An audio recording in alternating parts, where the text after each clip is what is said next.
Cool. Okay, so yeah, here I am. I'm here to talk about three-threaded Python and the actor model. My name is James Shinner.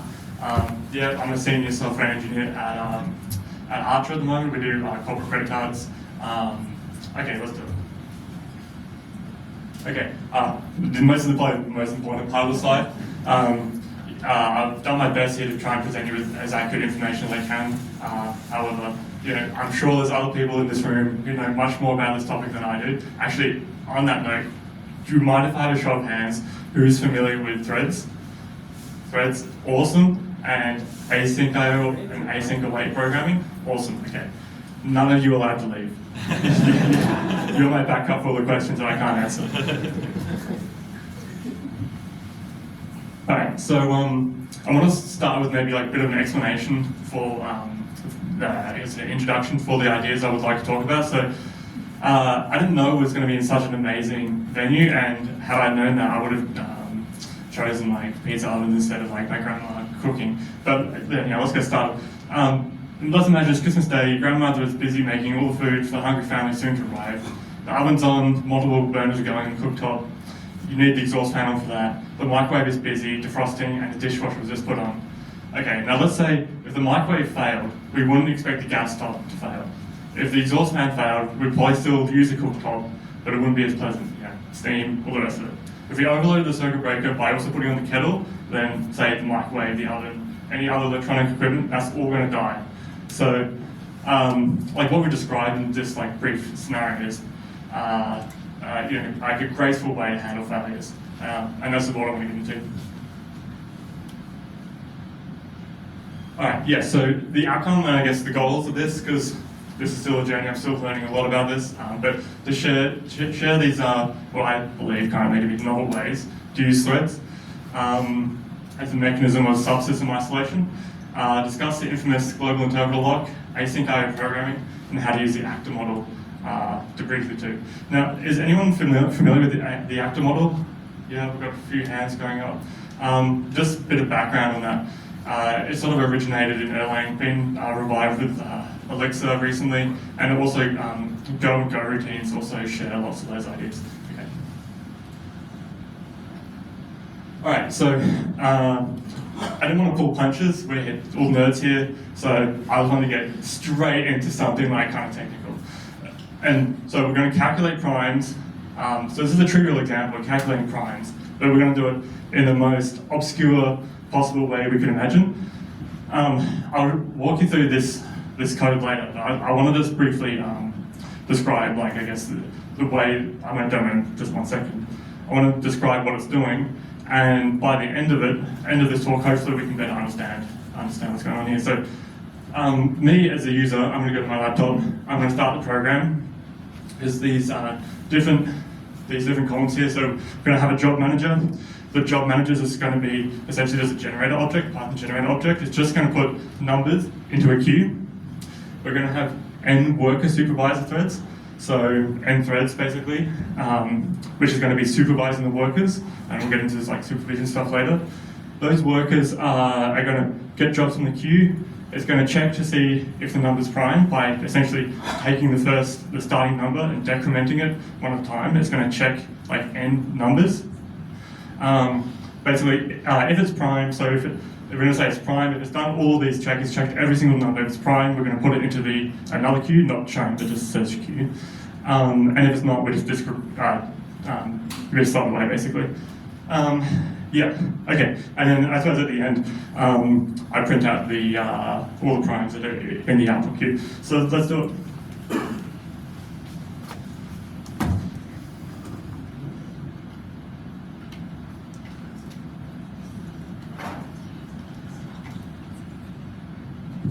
Okay, so what we're looking at here, we've got HTOP running in the bottom here. So System Resource Management Unit tool HTOP. Got the old, what do we got here? The AMD Ryzen Pro or something like that. I don't know. I bought this laptop a while ago. You can see I've previously run this, and that's the expected output running above there. And I guess like the really important bit here is this environment variable, Python GIL 0. That's going to turn the GIL off. So I know I haven't introduced the GIL, we're going to talk about that, but I want to show you this first.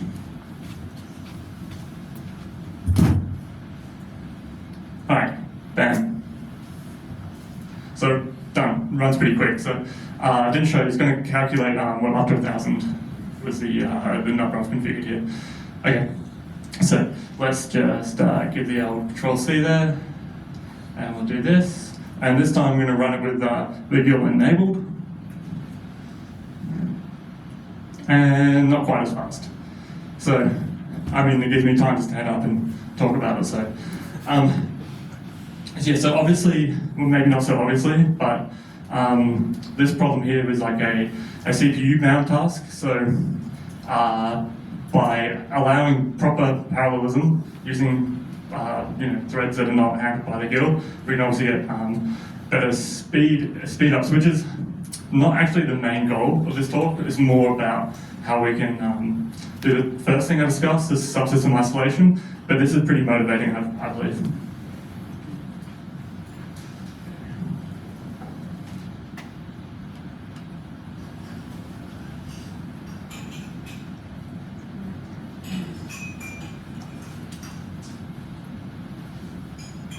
Alright, yeah. So I guess just briefly more on this, the motivation, more reliable software and the associated outcomes. So we all benefit from more reliable software. As we're all end users, we've all experienced frustrations with the software not doing what we want it to do. So yeah, customers get what they want, less workday interruptions, more Friday deploys. I'm not sure if some businesses prefer not to do Friday deploys. No one wants calls on the weekends. Less stress. This is a massive one, I think. Like, at least for me, I can't be very productive if I'm stressed. So, all right. So yeah, the problem with threads, like, now, okay, I need to introduce what threads are first. Like, so thread basically is a thread of execution, and it just allows you to have they all share the same memory, and this is one of the conditions, one of the problems with them. And if you have however many cores on your processor, you can potentially be running that many things all at the same time. So, okay, so the problem with this, we all know this stuff. Simultaneously mutating state, deadlock, race conditions, it's slow because of the GIL, and often, well, it actually can't be killed. There's no clean way to kill a thread, and it's actively discouraged if you have a lock. If a thread holds a lock and you kill it, then that lock won't be released. All right, the benefit of threads, well, the useful thing about it, two sides of the same coin here, we have this single Python runtime, shared memory, so if we're going to communicate between threads, we don't have to serialize it. Yeah, we can wait for blocking tasks in a thread. It can be fast if you don't have the GIL. The independent execution, so this is like the core idea of let's say subsystems and actors. This is what we're getting to, and when you start a thread, there's an option to configure the daemon property on that thread to be true, which means that when the main thread, which is tied to the first thread that it starts running, when you kill that, all the others die, which is kind of nice. Okay, so again, like back to sources of reliability, I've highlighted the ones that I'm focused on, but the list here is, I guess, in the order in which we approach them. So it starts with us by sitting at our computer and thinking about how the code's going to work. We have to reason about it. We push it up to GitHub, do a code review. We might have some CI pipeline that does some type checking, linting, other pre-packaging tests. When at system boot time, you might validate your configuration, make sure everything, all the environment variables you need. Let's say code maturity, so it's going to be more reliable if you've had it running for a long time, battle tested by users. And it doesn't maybe not explicitly reliability, but if you can observe it and see what's going on, then you can also make improvements and progressively make it more reliable. Lastly, like intrinsic platform reliability. So I'm thinking about this in terms of if I'm running a computer under my desk, I can just accidentally kick it, or I can pull out the power. So that's like intrinsically unreliable. If it's in the cloud, which is what people do, makes lots of sense, then it's going to be more reliable because those things have like redundant power supplies and all that sort of stuff. But I suppose also tied into this intrinsic platform reliability is a lot of the third-party software that we use. So I know I write lots of Django. There's heaps of Django out there, and a big part of our system reliability is built into like the WSGI interface that Django and other HTTP frameworks are built upon. So quite often, we don't really think about that aspect of it. Okay, yeah, so trying to introduce the actor model. There's probably heaps of different definitions of it out here, but this is how I like to think about it. Just a conceptual approach to problem decomposition, whereby the problem solver asks focuses on independent subsystems and how they communicate with each other. So, yeah, I think I'm sick of this term microservices, but yeah, basically it's thinks microservices, and it's microservices all the way down, like turtles all the way down. I think this is actually incredibly true. Like, if you think, let's go past to the hardware layer. A circuit board has different chips on it, and those chips are essentially acting and doing different jobs. And if you don't explicitly define, let's say, the actors within your system, you're leaving it up to someone else to define them for you. So if we think back to the Django example, and you're running like a WSGI server or something like that, let's say G-Unicorn's the most popular probably, well, G-Unicorn's going to run like N processes for you, or N threads, and they're effectively your actors.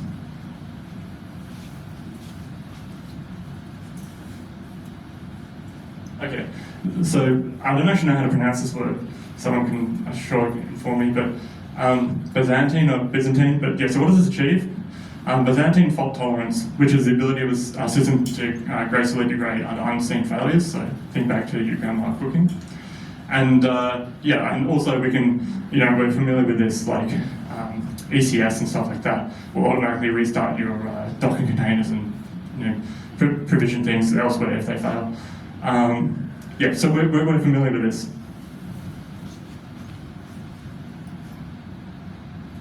Yeah, so why do we care? Yeah, so beside our best efforts to be perfect developers, we do all the right things. We do all our testing, we alpha beta test. We I'm trying to think of the best practices, but essentially things like CrowdStrike still happen. I'm just really unfortunate that that's the reality. I always make a reference to this paper as much as I can. It's one of those someone introduced me to early on in my career, and I'm here talking about it now, so it's been quite influential for me. Yeah, so I wanted to just try and provide an example where we can start thinking I provide an example where we can try to use this sort of methodology to approach a problem. So I thought a petrol station is a pretty decent idea. So if we think about the components of it, and this is incredibly oversimplified, but let's say we have an assistant, you have multiple browsers. Well, they basically become actors in your system. This is the important part, is trying to model reality as it is. So if you have 6 browsers, then you're going to have like 6 browser actors in your system. If you have one assistant and one assistant. Okay, so once we've done that, we then think about the interactions between those actors. So for instance, the browser to the assistant might request permission to pump fuel. The assistant to browser might request an emergency shutdown, and the browser to the assistant might be awaiting payment after fuel being pumped. I should have mentioned browser pump, I'm not sure, but the thing you get petrol from. I'm seeing some confused faces. Can I ask, do you have a query? Yeah, I was just wondering what browser meant. Right, yeah, so the browser just a pump, like the thing that you reach for to grab the fuel, it's got the hose on it, like you may sometimes type in how much fuel. Fuel pump. I put fuel pump in, but I felt that I was saying pump too often, so I would put it.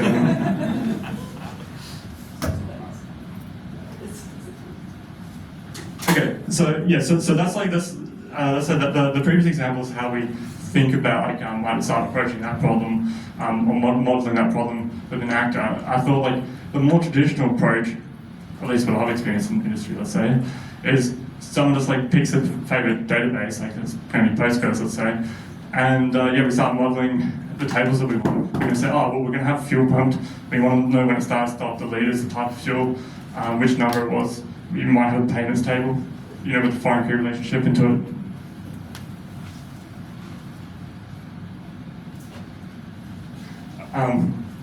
Actually, before I just thought that, just go back to this for a second. Before I jump to the next topic, I want to highlight that they're not independent, they're not completely decoupled. Like in the previous example, you still have to think about how you're going to persist your state. Like, you can't escape that, but it's just the order and operations in which you do it. So either you're approaching it thinking by how you're storing a state, or you're approaching it by thinking about how, say, the components in the system interact. So the active models is placing an emphasis on thinking about the interacting components.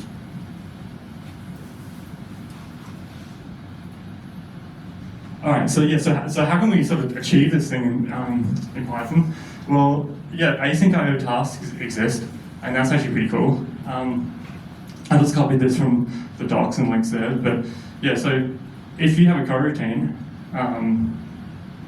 if you do async IO task create, the coroutine is automatically scheduled to run soon. So it will run independently of you awaiting it. So if are lots of people familiar with async IO programming, if you have a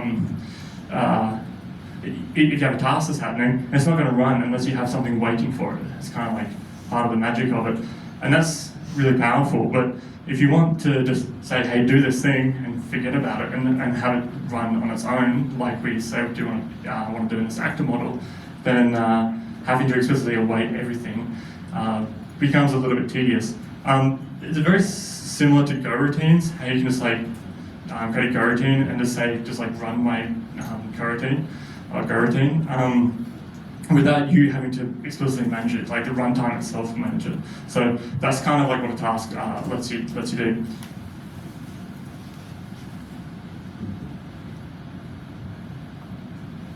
Yeah, so that's really cool, it's awesome. But the problem with that, is this cooperative multitasking, which is how async IO works. Like, where a failure in one causes a failure in all. So, it's oversimplified, but blocking event loop in one coroutine will prevent all others from running. And like we really like using async IO because it's a better user experience. Of course, we don't like the fact that it's cool and it's multiplexing IO. All right. Yeah. So threads, independent flow of execution within a single OS process. They share the same memory and are scheduled by the operating system. Okay, so this is great. So we can do this, and our actors can now run independently in different threads at a small cost to like increase system overhead, or system resource overhead. But currently, up until free-threaded Python was available, this is what you end up getting. You have different threads. They're all isolated nicely, which is perfect for like better system reliability, let's say, because they're isolated. They got nice black boxes in my diagram. But you end up getting this sort of thing. Where and the reason for this is when the threads try to run, like the operating system is going to schedule those threads to run, and they all compete to obtain the GIL, the global interpreter lock. They're all competing, and only one is going to succeed. So the one that succeeds is the one that ends up running. Everything else is just going to wait.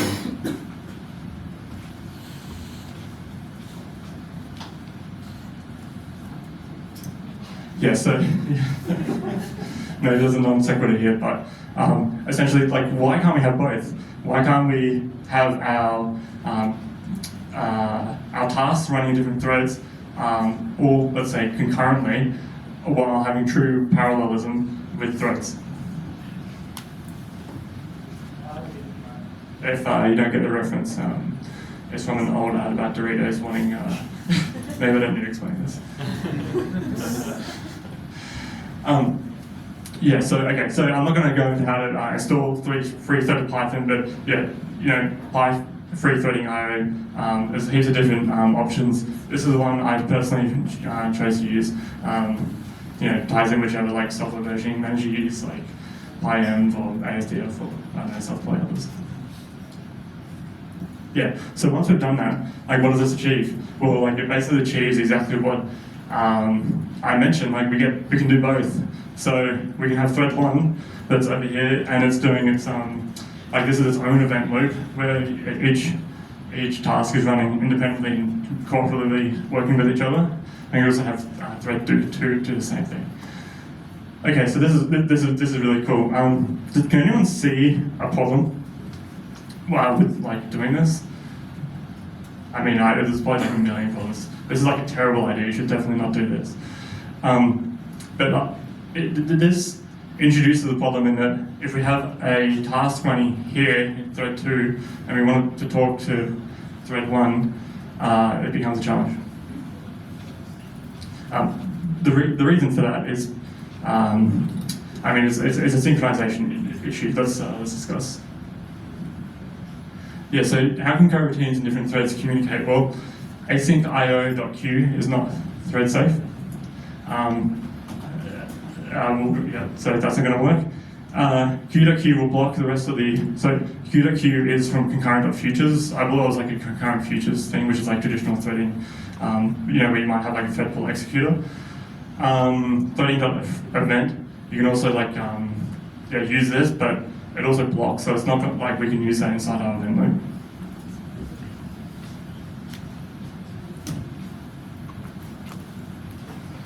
Yeah, so maybe what if we had a thread safe async IOQ? Each thread would need to obtain. So this is like, what do we need this like communication primitive to do? Well, each thread would need to obtain a lock first to it to modify it. Modifying it being putting in get methods. While waiting for the lock, we can't block the event loop. So this is the tricky point, because we can use a threading lock, a traditional threading lock, for each loop to obtain, and we can call it with like its non-blocking method. But then what do we do when we're in the loop and we failed to obtain a lock on when we tried? We'll get to that. We also need event loops to be able to await each other. So that's, I guess this ties into the other one, but we need some way to be able to communicate, have coroutines in different threads running different loops, communicate with each other.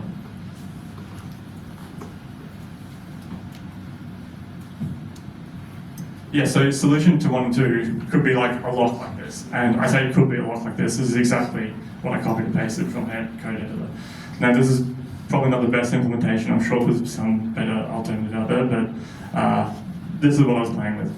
So we can use a plain threading.lock, and then when we try to require it and we specify blocking false, we can just asynchronously wait in the event loop.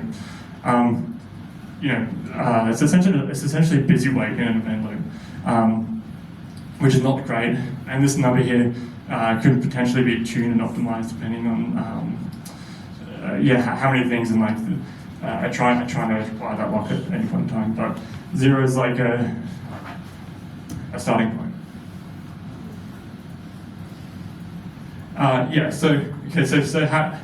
In order to get this async IOQ, we basically need to have some way to synchronize between these event loops and these tasks. So I want to try and just describe something like, imagine a situation where we're trying to do this.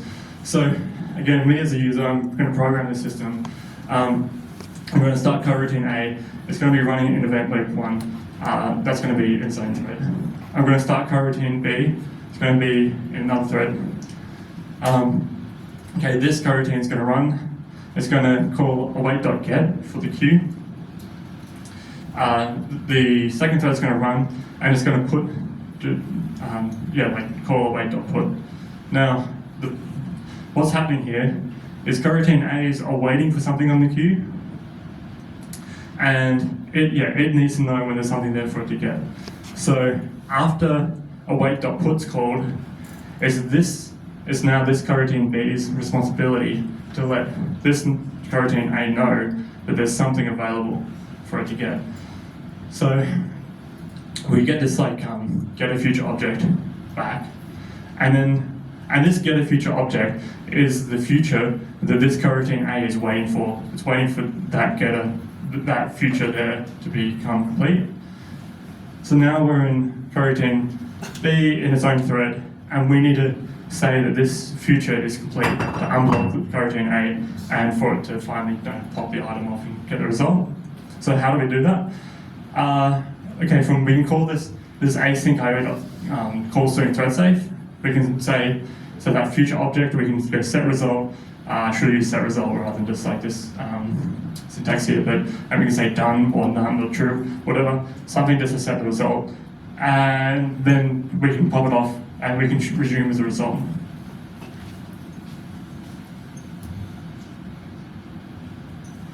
yeah, so this is just like an example of that. So ILC stands for interloop communication. But so from in the coroutine that say I'm in at this point in time, I'm going to call async.get running loop. Okay, so now I have a reference to the current running loop in the thread that I'm in. I'm going to create a new future that I'm going to wait upon. And in this interloop communication, I need to specify the target loop that I want to talk to. So I'm going to go target loop call string thread save. So that's going to schedule this Lambda function to run in that other event loop. And then similarly, I'm going to say, okay, well, once that runs, I want you to call me back via the current loop, which is where I'm at.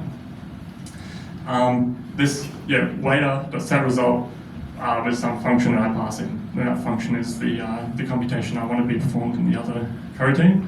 And then finally, we can just await this waiter result. Yeah.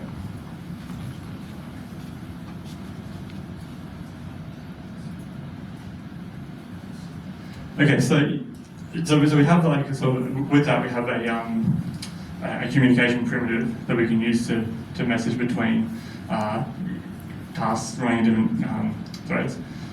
And now that we have that, we can start thinking about these like sort of design considerations. So we can start assembling these pieces together to try and achieve the type of system that we care about. So, okay, let me just read these points and describe it. So, actors which communicate frequently with each other should be in the same thread. Because if they're in the same thread, they're in the same event loop, and then you don't have to do all of that synchronization I just showed you. Actors which should operate independently of each other should be in different threads. So if they're like, if the grandmother with the gas stop and the oven, well, they're like conceptually different things. They shouldn't be dependent upon each other. So, so we'll put them in different threads. So that creates some nice isolation for us. If that thread dies, the other thing's going to keep running. Having more threads in the core than your CPU is going to, it's like be a little bit inefficient, but you might want to do that because it gives, you might be using thread as more of a subsystem isolation tool versus more of a performance improvement. So depending on what is important to you with your system that you're building, let's say, you might like choose to assemble these components in different ways.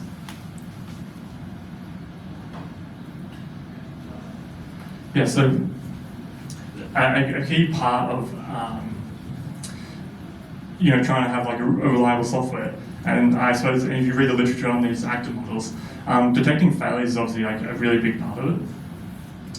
Okay, I've got the time warning, so we're going to jump through this really quickly.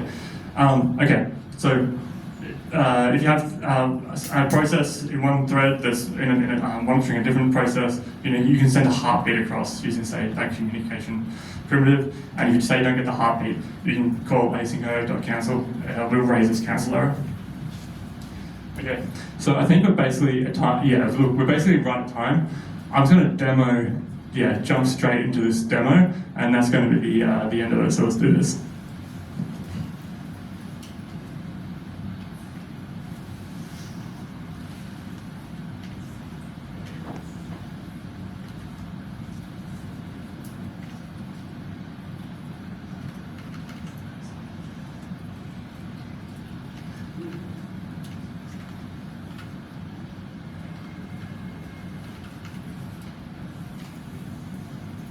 Alright, so as this is running, I'll just quickly describe what it's doing, and I'm sorry I can't give you a better overview, but essentially I have like a supervision structure and a worker structure that's going on here.